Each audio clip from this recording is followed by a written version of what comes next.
ଆଜି ଆମେ ବନେଇବା ଏମିତି ଏକ ସୁଆଦିଆ ରୁଚି ଚାଉଳ କ୍ଷୀରି ଯାହାର ସ୍ୱାଦ ଥରେ ଖାଇଲେ ନିଶ୍ଚୟ ମନେ ରହିଯିବ।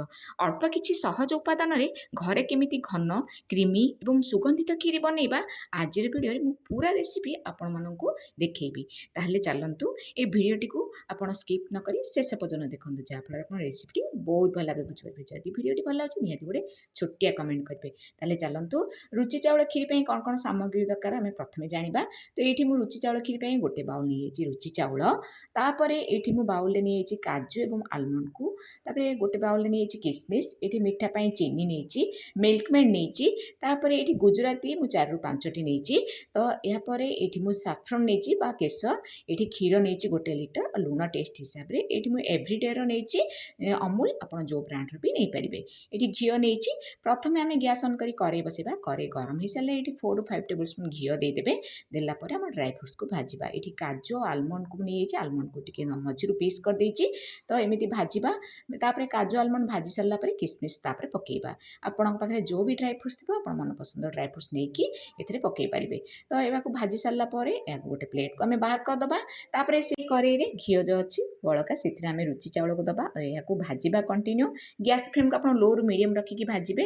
ତ ଏହାକୁ ଭାଜି ସାରିଲା ପରେ ଟିକେ ବ୍ରାଉନ୍ କଲର୍ ହେଲା ପରେ ଏହାକୁ ଗୋଟେ ପ୍ଲେଟ୍କୁ ଆମେ ବାହାର କରିଦେବା ରୁଚି ଚାଉଳକୁ। ତାପରେ ସେଇ କରେଇରେ ଆମେ ଚିନି 1 ଚାମଚ ଦେବା। ଏହାକୁ ଟିକେ ଭଲ ଭାବେ ମିକ୍ସ କରିବା, ମାନେ ମିକ୍ସ କରି ଯିବା ଯେ ପର୍ଯ୍ୟନ୍ତ ଏଇଟା କ୍ୟାରମେଲାଇଜ୍ ନ ହେଇଛି। ଗ୍ୟାସ୍ ଫ୍ଲେମ୍କୁ ଆପଣ ଲୋ ଫ୍ଲେମ୍ରେ କରିକି ଏହାକୁ କରିବେ। ତାପରେ ଦେଖନ୍ତୁ ଏବେ କଲର୍ ଚେଞ୍ଜ ହେଇଗଲାଣି। ଏଠି ଆମେ ପାଣି ହାଫ୍ କପ୍ ଦେବା। ପାଣିକୁ ଭଲ ଭାବରେ ଗୋଳେଇବା ଯେମିତିକି ଏଇଟା ଭଲ ଭାବରେ ପାଣି ସହିତ ମିଶିଯିବ। ତାପରେ ଆମେ କ୍ଷୀର ଏଠି 1 ଲିଟର ୟୁଜ୍ କରିବା। ଆପଣ ଡାଇରେକ୍ଟ ଏଇଟା ଯେଉଁ କ୍ୟାରମେଲାଇଜ୍ ହେଇଛି ଚିନି ସେଥିରେ କ୍ଷୀର ଡାଇରେକ୍ଟ ଦେବେନି। ତ ଏମିତି ଦେଲା ପରେ ଭଲ ଭାବରେ ଆମେ ମିକ୍ସ କରିବା କ୍ଷୀର ସହିତ। ତାପରେ ଏଠି ମୁଁ ଅମୁଲ 4 ଟେବୁଲ ସ୍ପୁନ୍ ନେଇଛି। ଏହାକୁ ଭଲ ଭାବରେ ଗରମ ପାଣିରେ ମିକ୍ସ କରିକି ଏଥିରେ ଦେଇଦେବା। ଦେଇସାରିଲା ପରେ ଏହାକୁ ଭଲ ଭାବରେ ମିକ୍ସ କରିଦେବା। ଟିକେ ଫୁଟିବା ପର୍ଯ୍ୟନ୍ତ ଅପେକ୍ଷା କରିବା। ତାପରେ ଆମେ ଏଠି ରୁଚି ଚାଉଳକୁ ଏଠି ଏଡ୍ କରିଦେବା। ତ କରିସାରିଲା ପରେ ଆପଣ ପ୍ରଥମେ ମନେ ରଖନ୍ତୁ, ପ୍ରଥମେ ମିଡ଼ିୟମରୁ ହାଇ ରଖିବେ।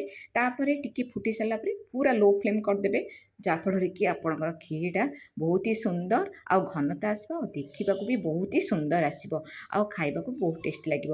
ତ ଏଇଠି ଆମେ ଟେଷ୍ଟ ହିସାବରେ ଲୁଣ ଦେଇକି ଭଲ ଭାବରେ ମିକ୍ସ କରିଦେବା। ଆଉ ଏଇଠି ଆମର କ୍ଷୀରି ଯେହେତୁ ସିଝିଗଲାଣି, ଏଇଠି ମୁଁ କେଶର ମିଶା କ୍ଷୀର ଏଡ୍ କରିଦେଇଛି। ଆଉ ଏହାକୁ ଟିକେ ଆଉ 5 ମିନିଟ୍ ବସେଇବା। ଦେଖନ୍ତୁ ଆମର କ୍ଷୀରି ଏବେ ସମ୍ପୂର୍ଣ୍ଣ ରୂପେ ସିଝିଯାଇଛି। ମୁଁ ହାତରେ ଆପଣଙ୍କୁ ଦେଖନ୍ତୁ ଖଣ୍ଡ କରିକି ଦେଖାଉଛି, ଚାଉଳଟି ଖଣ୍ଡ ହେଇଯାଉଛି। ତ ଏବେ ଲାଷ୍ଟରେ ଆମେ ଚିନି ଏଡ୍ କରିଦେବା। ମୁଁ 3 ଟେବୁଲ ସ୍ପୁନ୍ ଚିନି ଦେଇଛି।